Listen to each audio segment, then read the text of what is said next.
आज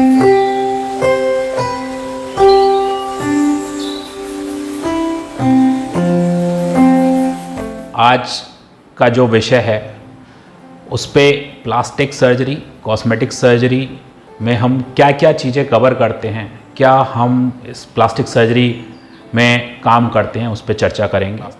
plastic surgeon का काम बालों से चालू होता है, सिर के और पाँव के नाखून तक हम शरीर के सभी भागों पे काम करते हैं और बालों को उगाने से लेके इनग्रोइंग टो नेल तक के ट्रीटमेंट हम लोग करते हैं। अब हम थोड़ा सा प्रकाश डालेंगे प्लास्टिक सर्जरी के पार्ट्स पे।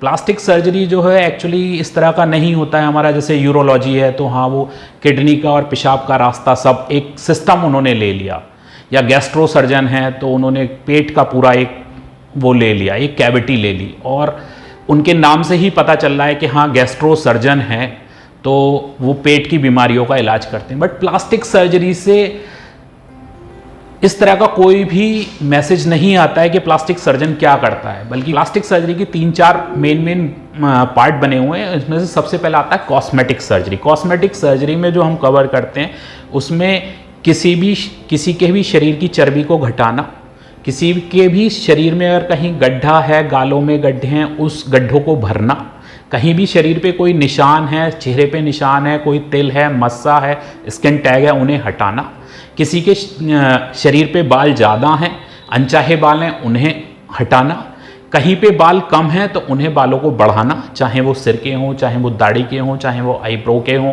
कहीं के भी बाल हों उन्हें दोबारा से ट्रांसप्लांट करना, उनकी ग्रोथ बढ़ाना, फेशियल रिजुविनेशन करना। और एस्थेटिक सर्जरी में जो महिलाएं हैं उनके पेट की लाइपोसक्शन करना, छाती का साइज कम करना, छाती का साइज बढ़ाना, छाती को सुडौल बनाना। ऐसा नहीं है कि कॉस्मेटिक सर्जरी केवल औरतों के लिए है, आदमी के लिए भी कॉस्मेटिक सर्जरी है। जो फाइन रिंकल्स हैं, जो आपकी आईलेट्स, अपर आईलेट्स जो लेजी आइज हो जाती हैं, जो स्किन के फोल्ड्स बन जाते हैं, उन्हें हटाना है, ब्लेफरोप्लास्टी करनी है।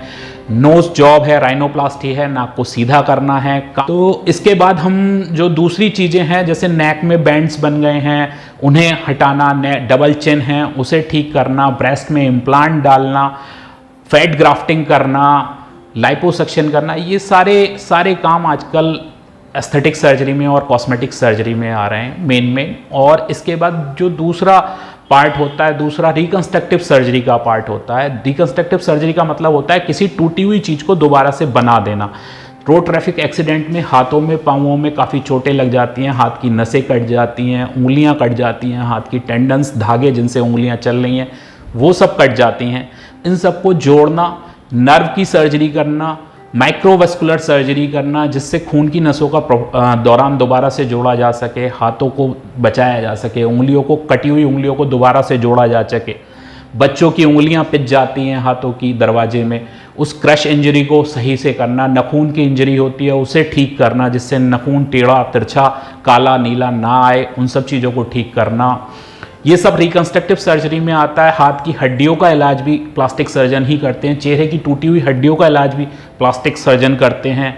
इसके अलावा पाँवों में लगी हुई चोट, जहाँ हड्डियाँ चमक जाती हैं, टांग की हड्डी चमक जाती है, ऑर्थोपेडिक सर्जन ने अपनी टांग की हड्डी फिक्स कर दी बट हड्डी पे मांस नहीं है, हड्डी पे मांस लेके आना। कोई भी जख्म है उसे ठीक करना, चाहे वो डायबिटिक फुट का जख्म हो, चाहे भी कोई क्रोनिक नॉन हीलिंग वुंड का जख्म हो, या चाहे वो कोई सेक्रल सोर का, बेड रिडन पेशेंट का सेक्रल सोर हो, उसका जख्म को ठीक करना है तो वहाँ पे भी सारा काम प्लास्टिक सर्जन ही करते हैं।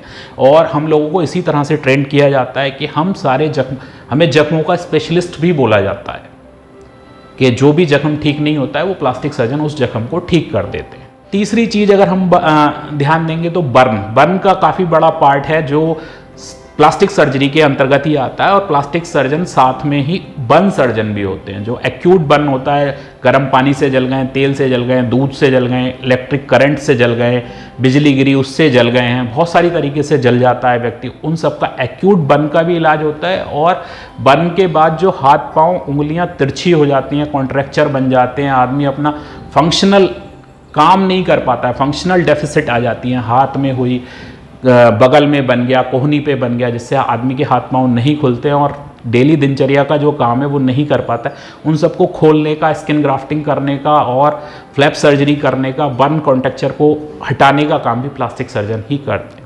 अगर हेयर ट्रांसप्लांट आप करा रहे हैं, किसी से राय ले रहे हैं, तो उसमें एक क्वालिफाइड प्लास्टिक सर्जन का होना अनिवार्य है और उसकी देख रेख में या उसके हाथ से ट्रांसप्लांट होना जरूरी है, क्योंकि आजकल जो माहौल चल रहा है हर कोई टेक्नीशियन बेस्ड हेयर ट्रांसप्लांट का काम चल रहा है। अभी पीछे एक न्यूज़ थी, मैं पूरा प्रकाश नहीं डालना चाहूँगा उस चीज़ पे, कि हेयर ट्रांसप्लांट करते समय पेशेंट की डेथ हो गई।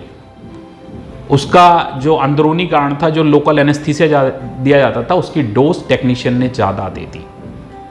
तो ये सारी इस तरह की चीज़ें ना हों, इस तरह की कोई सर्कमस्टेंसेस ना बने, इसके लिए आपको ज़रूरी है कि जो भी आदमी बोर्ड सर्टिफाइड क्वालिफाइड है, आप उसी के पास अपना इलाज कराएं। और चेहरे पे झुर्रियाँ होना, चेहरे पे मेलाज्मा होना, चेहरे का रंग साफ करना, ये सारे काम भी कॉस्मेटिक, अब कॉस्मेटिक जो एस्थेटिक मेडिसिन वाला पार्ट है वो भी हम लोग सब कवर करते हैं।